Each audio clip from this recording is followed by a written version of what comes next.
мынау қолымдағы өзімнің авторлығыммен жазылған шағын еңбектен жазудағы негізгі ойым, мақсатыма тоқталар болсам,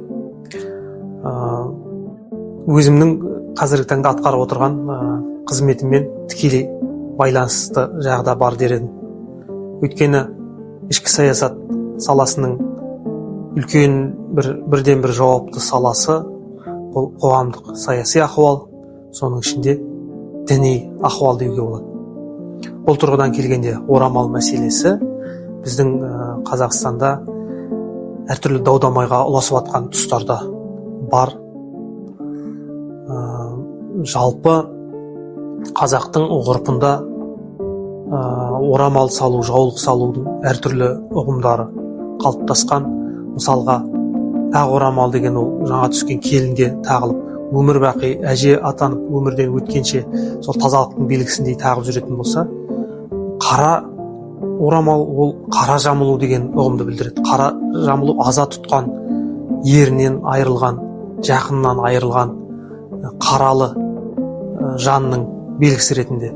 Өкінішке орай осы бір салт ғұрыптарымызды дұрыс білмегендіктен, тарихымызға терең бойлай алмағандықтан, шеттен келген әртүрлі ағымдардың жетегінде жүрген жастар деп айтуға болады, көбіне жаңағы бір жағынан сән көріп басына қара орамал тағып алу, тұмшаланып алу мәселелері сөз болып жатады.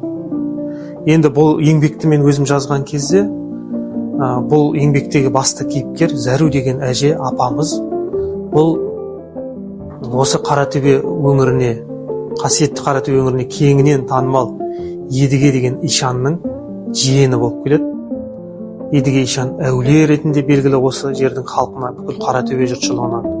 Себебі 8 жыл үздіксіз дін оқуын оқып, алтын шатырхатпен бітірген өте дін ғұламасы, ғалым, дін саласының ғалымы деп айтуға болады. Халық әулие тұтқан, халыққа көптеген жақсылығы өткен тұлға болған. Оның қызы Раушан деген әжеміз, ол да сол дін ұстанған әулеттен болғаннан кейін 5 уақыт намазы менен оразасын өмір бақи үзбей ұстап өткен өте тақуа жан болған. Сол кісінің қызы Зәру апамызға өз қолынан таққан салған орамал туралы осының ішінде баяндалады. Енді жас ұрпақ осы күні кеше өткен адамдардың тарихын білсін және дінді өте жоғары деңгейде біліп, дәстүрлі дінді ұстанып, халықтың ішінде, халықтың дәстүрінде ұстанып, ел алдында өте сыйлы болған жан туралы еңбек.